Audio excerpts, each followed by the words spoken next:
Hello વિદ્યાર્થી મિત્રો, નમસ્કાર. કેમ છો? મજામાં આવશો? ધોરણ 10 વિષય વિજ્ઞાનની અંદર આપણે અભ્યાસ કરી રહ્યા છીએ. આપ સર્વનું હાર્દિક હાર્દિક સ્વાગત છે.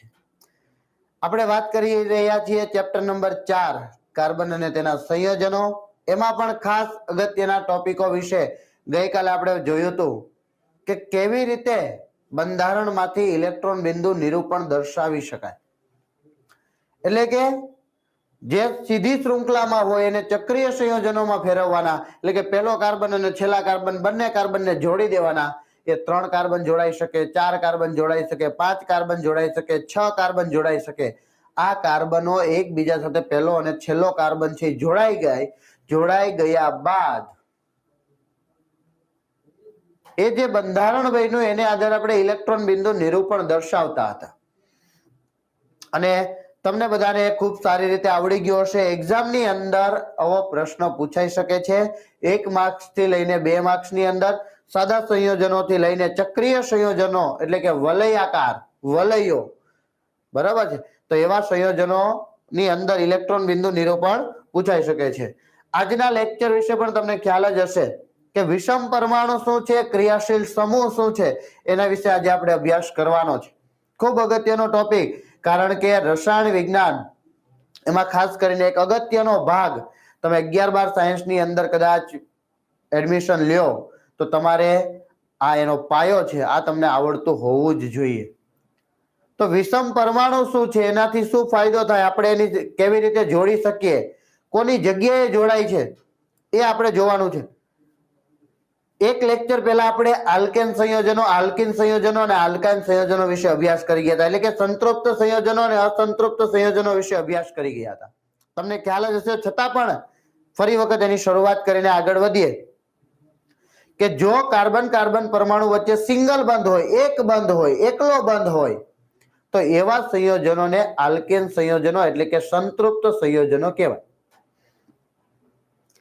જે કાર્બન કાર્બન પરમાણુ વચ્ચે દ્વિબંધ હોય તો એને આલ્કિન સંયોજનો, અને કાર્બન કાર્બન પરમાણુ વચ્ચે 3 બંધ હોય તો એમને આલ્કાઇન સંયોજનો એટલે કે આલ્કિન અને આલ્કાઇનને અસંતૃપ્ત સંયોજનો કહી શકીએ, અસંતૃપ્ત હાઇડ્રોકાર્બન સંયોજનો કહી શકીએ.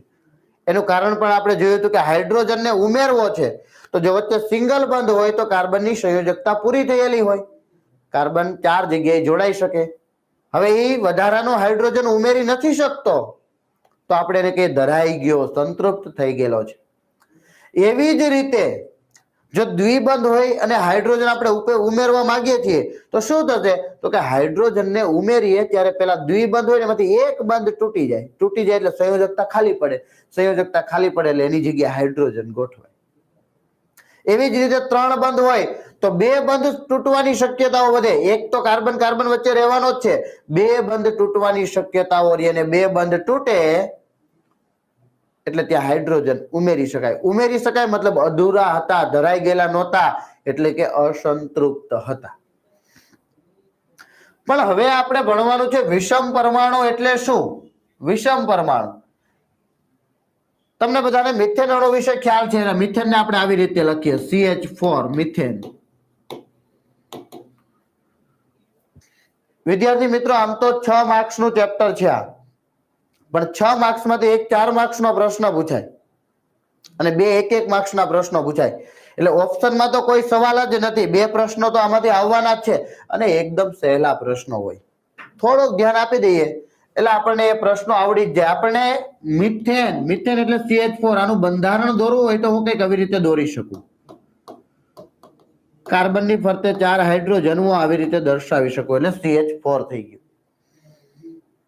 ઓકે, હવે વિષમ પરમાણુ શું છે, તો કે એવો કોઈ તત્વ છે કે જે આમાંથી કોઈ હાઇડ્રોજનનું વિસ્થાપન કરે, વિસ્થાપન એટલે છૂટું પાડે, તોડે, આમાંથી એક બંધ તોડીને હાઇડ્રોજનને દૂર કરીને પોતે જોડાઈ જાય. તો જે જોડાય ને એને વિષમ પરમાણુ કહેવાય. શું કહેવાય? વિષમ પરમાણુ.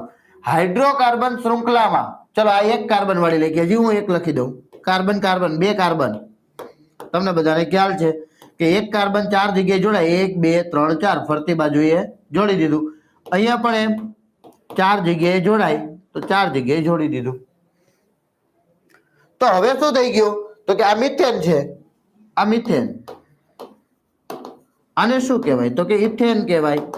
જો યાદ રાખજો એન પ્રત્યય, શું એન પ્રત્યય, એન પ્રત્યય હોય એટલે આલ્કેન કહેવાય. આલ્કેન હોવાનો મતલબ કાર્બન કાર્બન વચ્ચે બધી જગ્યાએ તમને જ્યાં જોવો ત્યાં સિંગલ બંધ દેખાય, એટલે આલ્કેન સંયોજનો કહેવાય. બરાબર છે? ઓકે. હવે અહીંયા કાર્બન કાર્બન બધી જગ્યાએ એની સાથે હાઇડ્રોજન જોડાયેલા છે, મિથેન છે, ઇથેન છે. હવે વાત કરવાની છે હાઇડ્રોકાર્બન શૃંખલામાં. ચલો એક શૃંખલા થઈ ગઈ, આ શૃંખલા થઈ ગઈ. અથવા વધુ હાઇડ્રોજનનું વિસ્થાપન કરતા તત્વને વિષમ પરમાણુ કહે છે. પણ વિસ્થાપન ક્યાં કર્યું તો કે હજી નથી કર્યું. ધારો કે હું અહીંથી હાઇડ્રોજનને દૂર કરવા માંગુ અને હું એવું વિચારું કે ત્યાં ક્લોરીન જોડાઈ જાય. કોણ જોડાઈ જાય? ક્લોરીન. તો ક્લોરીન પાસે તો કે પરમાણુ ક્રમાંક 17 હોય તો ઇલેક્ટ્રોન રચના 2 8 7. જોજો વિદ્યાર્થી મિત્રો, શા માટે ક્લોરીન લઈએ છીએ આપણે? 2 8 7. છેલ્લી કક્ષામાં કેટલા ઇલેક્ટ્રોન તો કે 7 ઇલેક્ટ્રોન છે. મતલબ અષ્ટક રચના પ્રાપ્ત કરવા માટે નિષ્ક્રિય બનવું છે તો એને 1 ઇલેક્ટ્રોનની જરૂરિયાત છે.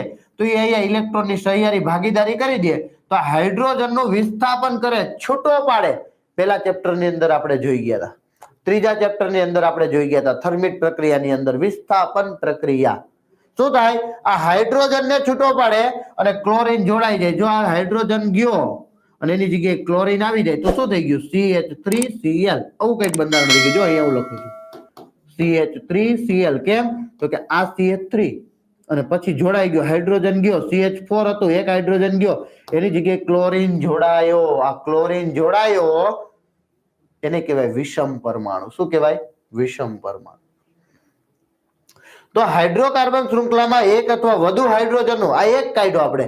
એવું બની શકે કે એક કરતા વધારે હાઇડ્રોજન ત્યાંથી દૂર થાય તો એ જે દૂર કરવાની પ્રક્રિયા છે ત્યાં જે જોડાય છે એ જોડાયેલા પરમાણુને અથવા તો તત્વને આપણે વિષમ પરમાણુ કહીએ છીએ. તમને ખ્યાલ આવી ગયો હશે. આવા કેટલાક વિષમ પરમાણુઓ છે એમના વિશે આપણે અભ્યાસ કરવાનો છે.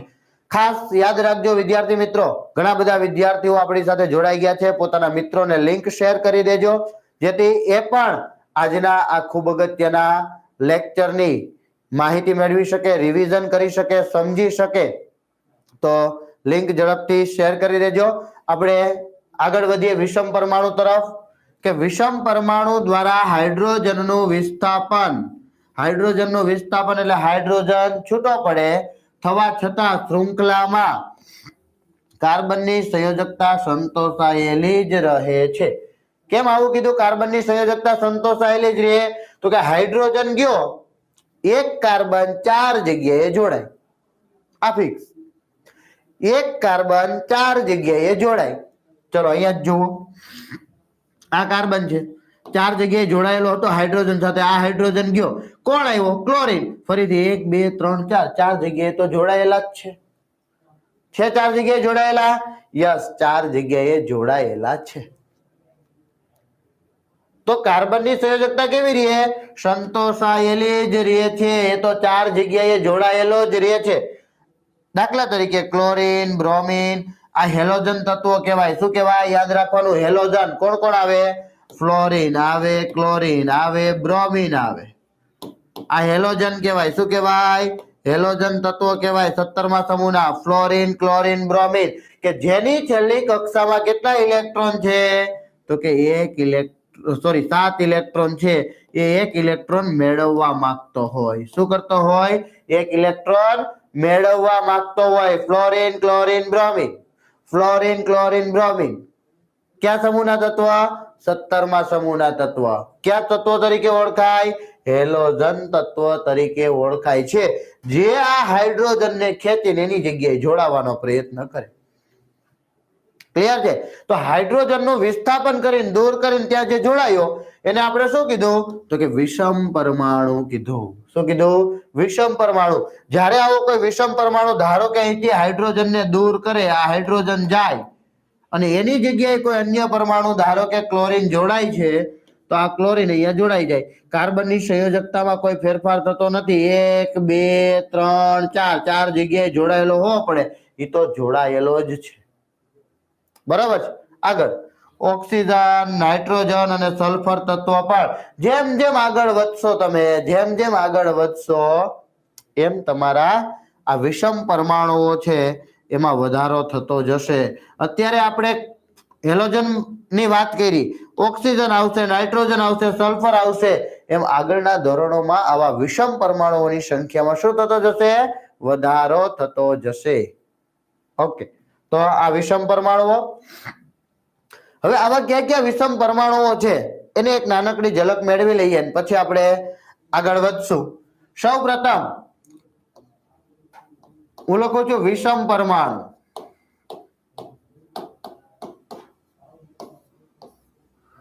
પછી લખું છું ક્રિયાશીલ સમૂહનું નામ. એ સમૂહ કયો છે?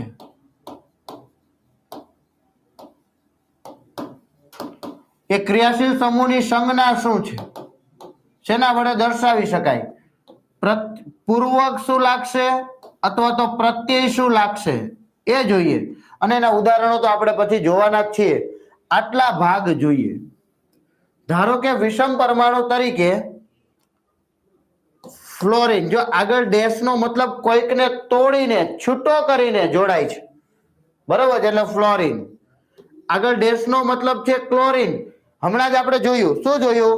તો કે અહીંથી આ હાઇડ્રોજન ને દૂર કર્યો તો ક્લોરિન એમનો નથી જોડાતો, અહીંયા આ બંધ છે તો એ બંધ મેં ત્યાં દર્શાવેલો છે, બરોબર, ત્યાં બંધ દર્શાવેલો છે. યસ, વિષમ પરમાણુ ફ્લોરિન, ક્લોરિન. ધારો કે બ્રોમિન આ હોય તો ક્રિયાશીલ સમૂહનું નામ શું? તો કે હેલોજન ક્રિયાશીલ સમૂહ તરીકે હોય.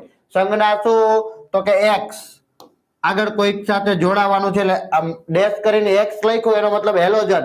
એક્સ ની જગ્યાએ કોણ હોય? તો કે આમાંથી કોઈ જોડાયેલું હોય. પૂર્વક કે પ્રત્યય શું લાગે? તો કે પૂર્વક લાગે. શું લાગે? પૂર્વક. એક ઉદાહરણ પણ આપણે જોઈશું. ધારો કે હું અહીંયા લખું છું CH3 CH2Cl. આને શું કહેવાય? તો કે બે કાર્બન હોય ને બે કાર્બન વચ્ચે જો સિંગલ બંધ હોય તો મિત્રો તમને યાદ જ છે, બે કાર્બન હોય સિંગલ બંધ હોય તો આલ્કેન કહેવાય. આલ્કેનમાં કયું સભ્ય? બીજા નંબરનું સભ્ય. કેમ? તો કે બે કાર્બન છે. એક કાર્બન હોય તો મિથેન, બે કાર્બન હોય તો ઇથેન, ત્રણ કાર્બન હોય તો પ્રોપેન, ચાર કાર્બન હોય તો બ્યુટેન, પાંચ કાર્બન હોય તો પેન્ટેન. એવી રીતે 6 હોય તો હેક્ઝેન, હેપ્ટેન, ઓક્ટેન. આપણે 6 સુધી યાદ રાખવાનું છે. તો બે કાર્બન એટલે આપણે કહી દીધું ઇથેન.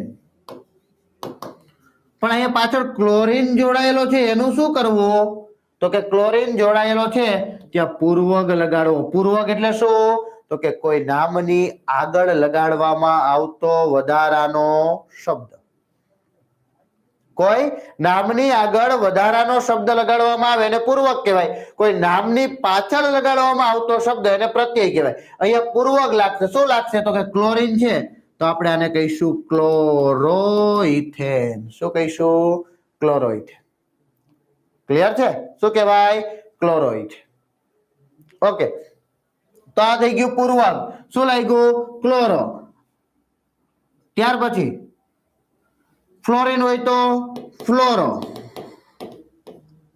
ત્યાર પછી બ્રોમિન હોય તો બ્રોમો.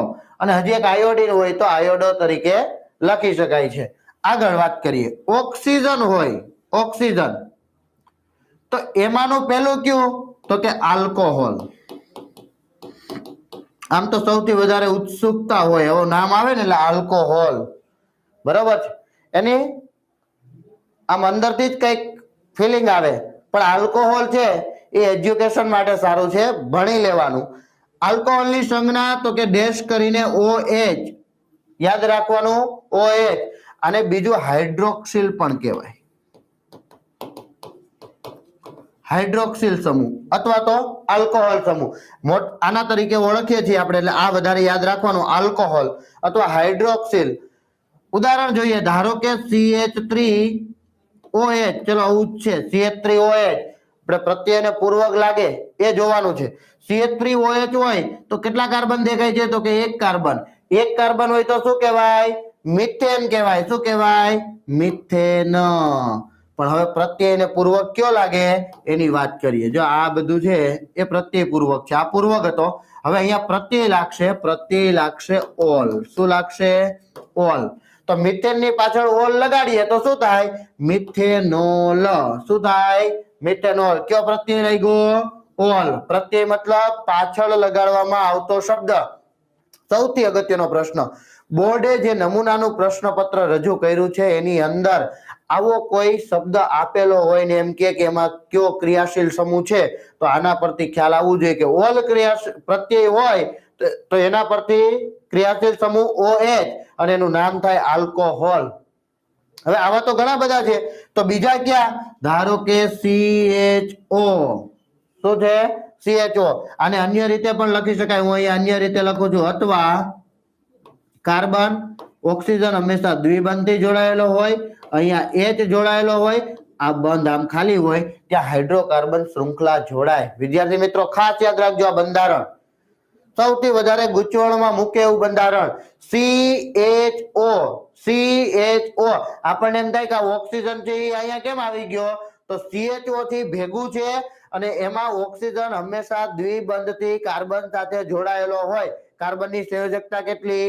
4. કાર્બન કેટલી જગ્યાએ જોડાય? 4 જગ્યાએ. જોવો જોઈએ કાર્બન 4 જગ્યાએ જોડાઈ ગયો. હવે તમે વિચાર કરો કે ઓક્સિજન ને આપણે પાછળ મૂકી દીધો હોય તો શું આ સંયોજકતા પૂરી થાય? તો કે એક બાજુ આ ને એક બાજુ હાઇડ્રોજન, ક્યારેય સંયોજકતા પૂરી ન થાય. એટલે યાદ રાખજો કે કાર્બન 4 જગ્યાએ જોડાય તો ઓક્સિજન એની સાથે દ્વિબંધથી જોડાયેલો હોય એટલે C ડબલ બોન્ડ O. એક બાજુ બંધ ખાલી હોય ત્યાં કોઈક હાઇડ્રોકાર્બન શૃંખલા જોડાશે એટલે કોણ? Methane, ethane, propane, butane, pentane, hexane, heptane વગેરે વગેરે આગળ કોઈક જોડાશે અને એક બાજુ આ હાઇડ્રોજન રહેલો હોય. ઓકે, એકાદું ઉદાહરણ જોઈએ. ધારો કે આવી રીતે CH3 CH2C. જો આ બંધ અને C લખો, અહીંયા ડબલ બોન્ડ O અને અહીંયા H, અથવા તો આની જગ્યાએ શું લખ્યું હોય? CHO. શું લખ્યું હોય? CHO. આનું નામ શું થાય? હજી ઘણા બધા વિદ્યાર્થી મિત્રો ભૂલ કરે. આલ્ડીહાઇડ છે. આ કોણ છે? આલ્ડીહાઇડ. આને કહેવાય આલ્ડીહાઇડ. શું ભૂલ કરીએ આપણે? તો કે કાર્બનની સંખ્યા ગણીએ એટલે 1 2 અને આ તો CHO નો છે આપણે નથી ગણતા. વિદ્યાર્થી મિત્રો ક્રિયાશીલ સમૂહમાં આવતો કાર્બન ગણવાનો ને ગણવાનો. તો આને જો ગણીએ તો 1 કાર્બન 2 કાર્બન ને 3 કાર્બન. 3 કાર્બન અને કાર્બન કાર્બન વચ્ચે કેવો બંધ? સિંગલ બંધ. કાર્બન કાર્બન વચ્ચેની વાત કરું છું, કાર્બન ઓક્સિજન વચ્ચેની વાત કરતો નથી. તો કાર્બન કાર્બન વચ્ચે સિંગલ બંધ. સિંગલ બંધ હોય તો આલ્કેન કહેવાય. 3 કાર્બન હોય તો પ્રોપેન કહેવાય. તો પ્રોપેન. પણ હવે પ્રત્યય કયો? પૂર્વક માત્ર એક અહીંયા જ લાગશે. પૂર્વક. હવે ક્યાંય પૂર્વક લાગે નહીં. હવે શું લાગે? તો કે પ્રત્યય લાગે. ઓલ. ઓકે, તો અહીંયા શું આવશે? તો કે અહીંયા આલ પ્રત્યય આવશે. જોજો માત્ર ને માત્ર થોડોક જ ફેર. આના માટે અહીંયા ઓલ હતું, અહીંયા શું છે? આલ. તો અહીંયા પ્રોપેન છે, પ્રોપેન ની પાછળ આલ લગાડીએ તો શું થાય? પ્રોપેનાલ. શું થાય? પ્રોપેનાલ. CH3 CH2 C double bond OH અથવા તો CH3 CH2 CHO ભેગું બોલી શકાય. ખ્યાલ આવે છે? આને કહેવાય પ્રોપેનાલ. કેમ? તો કે 1 કાર્બન 2 કાર્બન 3 કાર્બન.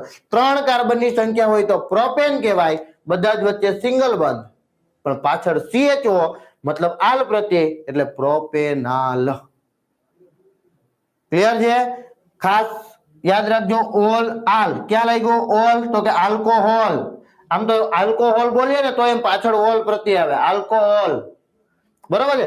આલ્કોહોલ તો ઓલ તો ખબર પડી જાય પણ અહીંયા આલ આલ્ડીહાઇડમાં આવશે. ક્યાં આવશે? આલ્ડીહાઇડમાં આલ આવે એટલે શબ્દની પાછળ આલ પ્રત્યય લાગશે. વિદ્યાર્થી મિત્રો ખાસ યાદ રાખજો. બરાબર છે? ચલો આગળ જોઈએ. ચલો આલ્કોહોલ જોઈ લીધું, આલ્ડીહાઇડ જોઈ લીધું. હવે જોઈએ કીટોન. તો કીટોન ની અંદર શું આવશે? તો કે કીટોન ની અંદર CO. શું આવશે? CO. આપણે ભણવાના છે એમાંનું એક હેલોજન જોઈ ગયા, આલ્કોહોલ જોઈ ગયા. હેલોજન ને આલ્કોહોલ આ બે આપણે જોઈ ગયા. આ ઉપરાંત આલ્ડીહાઇડ જોઈ ગયા. આલ્ડીહાઇડ સિવાય આપણે ભણવાના છીએ કીટોન અને કાર્બોક્સિલિક એસિડ. કીટોન અને કાર્બોક્સિલિક એસિડ. ચલો એની વાત કરીએ. અહીંયા ઓક્સિજન જ આવશે. ક્રિયાશીલ સમૂહનું નામ આપણે કહી દઈએ કીટોન અને અહીંયા કહી દઈએ કાર્બોક્સિલિક એસિડ. જો માત્ર આટલી વસ્તુ આવડશે ને તો ઘણી બધી વસ્તુઓ આપણને ઓટોમેટિક આવડી જશે. કીટોન સંજ્ઞા શું? તો કે જો અહીંયા જોજો, ખાસ જોજો, સી ડબલ બોન્ડ ઓ, બંને બાજુ આમ ખુલ્લો બંધ, બંને બાજુ ખુલ્લો બંધ. આનો મતલબ થાય કે અહીંયા હાઇડ્રોકાર્બન શૃંખલા. હાઇડ્રોકાર્બન શૃંખલાનો મતલબ શું થાય? તો કે હાઇડ્રોકાર્બન શૃંખલાનો મતલબ થાય કાર્બન અને હાઇડ્રોજન વાળો કોઈ સમૂહ અહીંયા જોડાવાનો છે. સમૂહ કેમ કીધું? તો આયુપીએસસી નામ ને એવું બધું જોશો એટલે તમને ખ્યાલ આવશે કે સમૂહ શા માટે કીધું. એમ અહીંયા ખુલ્લા બંધ છે બંને બાજુ. આને કોઈ અન્ય રીતે લખવું હોય તો લખી શકાય. જોજો, ખાસ જોજો, આને કોઈ અન્ય રીતે લખવું હોય તો લખી શકાય. ખાલી સીઓ બાજુ બાજુમાં લખી શકાય. એક બંધ આમ, એક બંધ આમ. બે લીટા છે, બે લીટા અહીંયા પણ છે. બે લીટાનો મતલબ થાય કે બે બંધ ખુલ્લા છે જે હાઇડ્રોકાર્બન શૃંખલા જોડાવાની છે. ઓકે, તો આમ લખી શકાય. બરાબર. હજી એક રીતે લખવું હોય તો કે આમ પણ લખી શકાય. સીઓ આ બાજુ ને આ બાજુ વચ્ચે પણ લખી શકાય. ત્રણેયના ઉદાહરણ લખવા હોય તો ચલો આપણે ત્રણેય રીતે લખીએ. ત્રણેય રીતે લખવું હોય, પેલા હું આ રીતે લખું છું. તો CH3, જો આ બંધ પૂરો કર્યો એટલે આ લીટો અહીંયા, આ કાર્બન, અહીંયા દ્વિબંધ O અને અહીંયા આવી ગયું ફરીથી CH3 એટલે આ લીટો એ અહીંયા લીટો છે એટલે કે બંધ છે. શું છે? બંધ. તો આ રીતે થઈ ગયું. હવે આ રીતે દર્શાવવું છે તો કે CH3CO CH3 સેમ જ બંધારણ છે, કોઈ જ ફેરફાર નથી. આ રીતે દર્શાવવું હોય તો આમ દર્શાવી શકીએ. CH3CO CH3, જો CH3 બંને વચ્ચે CO, CH3 બંને વચ્ચે CO, CH3 બંને વચ્ચે CO. તો આ જે છે એ કીટોન કહેવાય. જો કીટોનના નામમાં જો ઓન, કીટોન શું થાય? ઓન. તો પ્રત્યય શું આવતો હશે? ઓન આવતો હશે. શું આવતો હશે? ઓન. આનું નામ શું થાય? કેટલા કાર્બન દેખાય છે? તો કે એક કાર્બન, બે કાર્બન, ત્રણ કાર્બન, એક કાર્બન, બે કાર્બન, ત્રણ કાર્બન, એક કાર્બન, બે કાર્બન, ત્રણ કાર્બન. ત્રણેય બંધારણ સમાન જ છે તો કાર્બનની સંખ્યા સમાન છે. કાર્બનની સંખ્યા સમાન હોય તો આપણે એમ કહીએ આ પ્રોપેન છે. શું છે? પ્રોપેન. કેમ? ત્રણેય કાર્બન વચ્ચે સિંગલ બંધ છે. ત્રણેય કાર્બન વચ્ચે સિંગલ બંધ છે. ત્રણેય કાર્બન વચ્ચે સિંગલ બંધ છે. એકલો બંધ છે. એકલો બંધ હોય તો આલ્કેન કહેવાય. તો આલ્કેન, પ્રોપેન. કયો પ્રત્યય લાગે? ઓન. Propane on, propanone. શું થાય? પ્રોપેનોન. તો આ પ્રોપેનોન છે. આને તો તમે બધા જ ઓળખો છો, તમે બધાએ સાંભળ્યું પણ હશે. ગર્લ્સે ખાસ કરીને જે નેલ પોલિશ રિમૂવર હોય, નેલ પોલિશ રિમૂવર હોય એમાં પ્રોપેનોન, આને કહેવાય બીજું એસિટોન. એસિટોન આનો ઉપયોગ થતો હોય છે. અત્યારે તો ઘણી બધી પ્રકારના આવી ગયા. એક નાની ડબ્બી આવે જેની અંદર પંચ મૂકેલું હોય, બરોબર છે, વાદળી સ્પોન્જ, અને એની અંદર એસિટોન ભરેલો હોય. આંગળી અંદર નાખીને આમ ફેરવશે થોડી વાર એટલે નેલ પોલિશ રિમૂવ થઈ જશે. પણ પેલા શું આવતું હતું કે એના પર ટીપું મૂકવાનું આવતું એટલે આજુબાજુ ઠંડુ લાગે, કારણ કે એસિટોનનું ઉત્કલન બિંદુ નીચું હોય. ઉત્કલન બિંદુ નીચું હોય તો આપણા શરીરની ઉષ્મા મેળવીને તરત શું થઈ જાય? બાષ્પીભવન થઈ જાય. એ આ પ્રોપેનોન, એસિટોન યાદ રાખજો. નેલ પોલિશ રિમૂવર તરીકે ઉપયોગમાં લેવાય છે. કયા સમૂહનું? કીટોન. કયો? કીટોન. કયો પ્રત્યય લાગે? ઓન. ક્રિયાશીલ સમૂહમાં સંજ્ઞા જો આવી કોઈ પણ આપેલી હોય એક માર્ક્સમાં યાદ રાખવાનું, આવી કોઈ પણ આપેલી હોય. પણ મને વિશ્વાસ છે કે તમે અહીંયા જોયું હશે, વ્યવસ્થિત જોયું હશે, તમને ચોક્કસથી આ યાદ હશે અને આવડી જ જશે. આગળ જોઈએ કાર્બોક્સિલિક એસિડ. કાર્બોક્સિલિક એસિડના પણ બે બંધારણ આવે. ધારો કે આપણે આવી રીતે દર્શાવશું. આ બંધનો મતલબ થાય આગળ ખુલ્લો બંધ છે અને પાછળ COOH છે. આવી રીતે આને કહેવાય કાર્બોક્સિલિક એસિડ. ક્રિયાશીલ સમૂહની સંજ્ઞા. આને કોઈ અન્ય રીતે દર્શાવી શકાય? હા, દર્શાવી શકાય. જો એક કાર્બન દ્વિબંધથી જોડાયેલો હોય, આ બંધ અહીંયા ખુલ્લો છે અને અહીંયા જોડાયેલો OH, તો આને કેમ વચાય? COOH, COOH, COOH. શું વચાય? COOH. આને કહેવાય કાર્બોક્સિલિક એસિડ. પ્રત્યય કયો લાગે? તો કે પ્રત્યય લાગે ઓઇક એસિડ. શું લાગે? ઓઇક એસિડ. ઓઇક acid, carboxylic acid. એકાદ ઉદાહરણ જોઈએ, ખ્યાલ આવી જાય. આપણે તો પ્રચલિત ઉદાહરણ જ જોવું છે. ધારો કે CH3COOH, આમ પણ લખી શકાય અને આ નીચે છે એમ પણ લખી શકાય. CH3C double bond OOH. આ બંને બંધારણ વિદ્યાર્થી મિત્રો સમાન જ છે. કેવા છે? સમાન છે. હવે જો કાર્બનની સંખ્યા ગણો ને કાર્બન વચ્ચેનો બંધ જુઓ તો કે એક કાર્બન બીજો કાર્બન, બે કાર્બન વચ્ચે સિંગલ બંધ, પહેલો કાર્બન બીજો કાર્બન, બે કાર્બન વચ્ચે સિંગલ બંધ. મતલબ કાર્બન કાર્બન વચ્ચે એક બંધ હોય તો આલ્કેન કહેવાય. આલ્કેન કહેવાય તો બે કાર્બનનું સભ્ય. બે કાર્બનનું સભ્ય કયું? તો કે બે કાર્બનનું સભ્ય થાય ઇથેન. ઇથેનની પાછળ COOH એટલે કે ઓઇક એસિડ લગાડીએ તો ઇથેનોઇક એસિડ. ઓઇક એસિડ શું કહેવાય? ઓઇક એસિડ. તો ઇથેનોઇક એસિડ થયો. આ શું થયું? Ethanoic acid. આ ઉપરાંત પણ તમે આને જાણતા હશો. આને કહેવાય એસિટિક એસિડ. શું કહેવાય? Acetic acid. આ એસિટિક એસિડ નું બંધારણ છે CH3COOH. CH3COOH.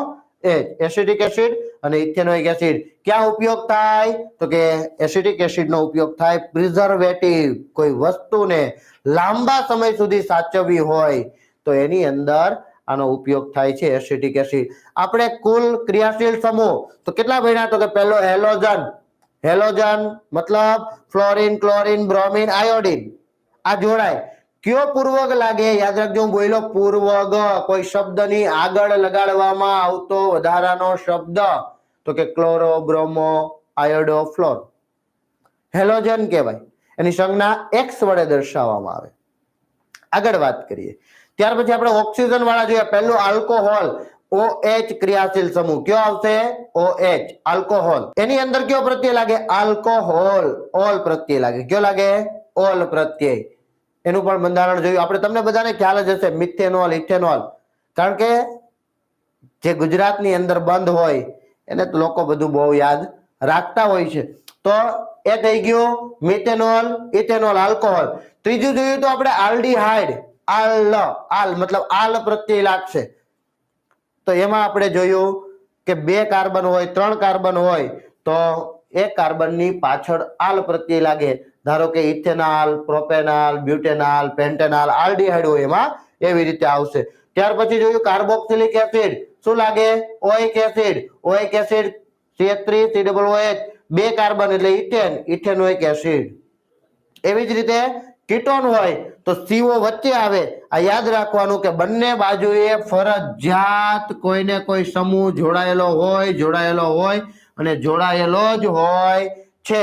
આ વસ્તુ તમારે યાદ રાખવાની છે વિદ્યાર્થી મિત્રો કે CO કીટોન સમૂહ છે એ હંમેશા વચ્ચે જ આવશે. બરાબર છે? CO વચ્ચે જ આવશે. તો ત્રણ કાર્બન થઈ ગયા, ત્રણ કાર્બન તો પ્રોપેનોન. ઓકે, આપણે આટલા ક્રિયાશીલ સમૂહો વિશે જોયું. ચલો આગળ વધીએ. ક્રિયાશીલ સમૂહો એટલે શું?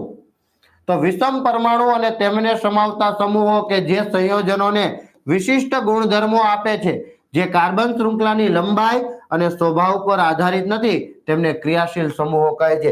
જ્યારે પણ આવો ક્રિયાશીલ સમૂહ કોઈ સંયોજનમાં ઘૂસે, આપણે મિથેન લખ્યું હોય, મિથેન ધારો કે CH4 આવી રીતે છે. જો અહીંયા બધી જગ્યાએ હાઇડ્રોજન છે અને આ હાઇડ્રોજન અહીંથી દૂર થાય અને ત્યાં OH જોડાઈ જાય. કોણ જોડાઈ ગયું? OH. તો આના બધા જ ગુણધર્મો બદલાઈ ગયા. એક શું હતું? તો કે એક કુદરતી વાયુ હતો મિથેન. કુદરતી વાયુ હતો. શું બની ગયું? મિથેનોલ, આલ્કોહોલ બની ગયો. કોના પર આધાર રાખે છે? તો કે આ જોડાયેલા ક્રિયાશીલ સમૂહ પર એના ગુણધર્મો આધાર રાખે છે વિદ્યાર્થી મિત્રો. બરાબર છે? આગળ કાર્બનિક સંયોજનોની લાક્ષણિક પ્રક્રિયાઓ જે પરમાણુ કે પરમાણુઓના સમૂહ દ્વારા નક્કી થાય છે તે પરમાણુ અથવા પરમાણુઓના સમૂહને ક્રિયાશીલ સમૂહ થાય. હવે મિથેન કેવી પ્રક્રિયા કરે ભૂલી જવાનું, પણ આ મિથેનોલમાં આ આલ્કોહોલમાંનો OH ક્રિયાશીલ સમૂહ છે એ કેવી રીતે પ્રક્રિયા કરશે ને એ ધ્યાનમાં લેવાનું છે. એટલે આખા પ્રક્રિયાનો આધાર આ ક્રિયાશીલ સમૂહ ઉપર આવી જાય છે. એટલે કીધું છે કે એ પરમાણુ અને એ સમૂહને શું કહેવાય? ક્રિયાશીલ સમૂહ કહે છે. યસ, ક્રિયાશીલ સમૂહ કહે છે. એક જ ક્રિયાશીલ સમૂહ ધરાવતા જુદા જુદા કાર્બનિક સંયોજનોની રાસાયણિક પ્રક્રિયાઓ સમાન હોય છે. શું કે છે? તો આવું કે છે CH3OH, CH3CH2OH, CH3CH2CH2OH, CH3CH2CH2CH2OH. આ શું છે? તો કે એક એક કાર્બનની સંખ્યા વધારી. વિદ્યાર્થી મિત્રો, જો અહીંયા એક કાર્બન છે, અહીંયા 2 કાર્બન લખ્યા, અહીંયા 3 કાર્બન લખ્યા, અહીંયા 4 કાર્બન લખ્યા. કેટલા કાર્બન લખ્યા? 4 કાર્બન લખ્યા. તો એક કાર્બન છે ને આપણે મિથેનોલ કહીએ. શું કહીએ? મિથેનોલ. 2 કાર્બન હોય તો ઇથેનોલ કહીએ. 3 કાર્બન હોય તો પ્રોપેનોલ કહીએ. 4 કાર્બન હોય તો બ્યુટેનોલ કહીએ. શું કહીએ? બ્યુટેનોલ. તો મિથેનોલ, ઇથેનોલ, પ્રોપેનોલ, બ્યુટેનોલ. હવે એવું કે છે કે એક જ ક્રિયાશીલ સમૂહ ધરાવતા, તમે જોઈ શકો OH, OH, OH, OH, પણ કાર્બનની સંખ્યા વધતી ગઈ. તો કાંઈ વાંધો નહીં, ભલે કાર્બનની સંખ્યા વધતી ગઈ, પણ આ ક્રિયાશીલ સમૂહ જો એક જ હોય તો આ બધાની રાસાયણિક પ્રક્રિયા સમાન જ થાય. બધાની રાસાયણિક પ્રક્રિયા સમાન જ થાય. એમ કે દહન પ્રક્રિયા, તો બધાની દહન પ્રક્રિયા સમાન જ થાય.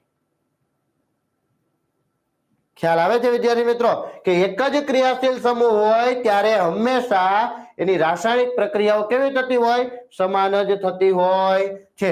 જુદા જુદા ક્રિયાશીલ સમૂહ ધરાવતા કાર્બનિક સંયોજનોની રાસાયણિક પ્રક્રિયાઓ અને ગુણધર્મો જુદા હોય છે. જો અહીંયા એક બ્યુટેનોલ લખ્યું છે, હું ફરીથી 4 કાર્બન વાળું એક સંયોજન લખું, ધ્યાન આપજો. CH3, CH2, 3 થઈ ગયા, અને હું અહીંયા લખું છું CHO. જો 4 કાર્બન થઈ ગયા, 1 2 3 4. 4 કાર્બન. અહીંયા પણ 1 2 3 4 કાર્બન, પણ અહીંયા OH હતો અને અહીંયા આવી ગયો CHO. આ આલ્કોહોલ હતો અને આ થઈ ગયું આલ્ડીહાઇડ. આનું નામ બ્યુટેનોલ હતું, આનું નામ થઈ ગયું બ્યુટેનાલ. શું થઈ ગયું? બ્યુટેનાલ. તો આ બંનેના રાસાયણિક ગુણધર્મો અલગ અલગ હોય અને એની સંયોજનોની રાસાયણિક પ્રક્રિયાઓ પણ કેવી હોય છે વિદ્યાર્થી મિત્રો? અલગ અલગ હોય. એટલે આ કાર્બન શૃંખલા પર કોઈ જ આધાર રાખતો નથી. કાર્બન શૃંખલા પર કોઈ આધાર રાખતો નથી. કોના પર આધાર રાખે? તો કે કયો ક્રિયાશીલ સમૂહ જોડાયેલો છે એના પર આધાર રાખે. જો એક જ સરખો ક્રિયાશીલ સમૂહ હોય તો રાસાયણિક ગુણધર્મો અને રાસાયણિક પ્રક્રિયાઓ સમાન. અલગ અલગ હોય ક્રિયાશીલ સમૂહ તો એની રાસાયણિક પ્રક્રિયાઓ અને ગુણધર્મો પણ તદ્દન અલગ હોય છે. ઓકે, આગળ. સમૂહની મુક્ત સંયોજકતા અથવા સંયોજકતાઓ એકલ રેખા દ્વારા દર્શાવાય છે, એટલે કે સિંગલ બંધથી દર્શાવેલી હોય છે. ક્રિયાશીલ સમૂહ આ સંયોજકતા વડે એક અથવા વધુ હાઇડ્રોજન પરમાણુઓનું વિસ્થાપન કરીને કાર્બન શૃંખલા સાથે જોડાય છે. આ OH જોડાયો હશે તો આપણને મિથેનનું બંધારણ ખબર છે, CH4 આવી રીતે હોય. આ વારંવાર તમને એટલા માટે કહું છું કે યાદ રાખજો કે હાઇડ્રોજનનું વિસ્થાપન થાય છે, છૂટો પડે. અહીંથી આ છૂટો પડ્યો ને એટલે OH જોડાણું. એવી જ રીતે કાર્બનની શૃંખલા મોટી કરી દઈએ, આ એક હાઇડ્રોજન છૂટો પડે એટલે OH, છૂટો પડ્યો OH, છૂટો પડ્યો OH. એવી જ રીતે CH4 માં આ છૂટો પડે અને CHO જોડાય એટલે ક્રિયાશીલ સમૂહ નવો જોડાય છે. આગળ જોઈએ. ઓકે, સમાન ધર્મી શ્રેણી છે એના માટે પાછો ઘણો બધો સમય લાગે. આજના લેક્ચર આપણે અહીંયા સુધી જ રાખીએ છીએ વિદ્યાર્થી મિત્રો. નેક્સ્ટ લેક્ચરની અંદર સમાન ધર્મી શ્રેણી આપણે જોઈશું. ત્યાં સુધી બધા જ આ ચોથા ચેપ્ટરની એક એક થિયરીઓ, અહીંયા સુધીની થિયરીઓ, ક્રિયાશીલ સમૂહો, વિષમ પરમાણુઓ, આ ઉપરાંત આલ્કેન, આલ્કીન, આલ્કાઇન, એના સામાન્ય સૂત્ર, આ બધું જ વ્યવસ્થિત સારી રીતે તૈયાર રાખજો. ખૂબ અગત્યનું ચેપ્ટર છે. ભલે ગુણભાર ઓછો હોય, 6 માર્ક્સનું જ પૂછાવાનું હોય, 2 માર્ક્સ ફરજિયાત આમાંથી પૂછાવાના છે કે તમારે લખવા જ પડશે. એવા 1 માર્ક્સના 2 પ્રશ્નો આ ચેપ્ટરમાંથી પૂછાતા હોય અને ગમે એમાંથી આ પ્રશ્ન પૂછાઈ શકતો હોય છે. તો વિદ્યાર્થી મિત્રો ખાસ ધ્યાન આપજો, રિવિઝન કરજો, તૈયાર કરજો. ફરી મળીશું, ત્યાં સુધી બધાને જય શ્રી કૃષ્ણ, જય સ્વામિનારાયણ.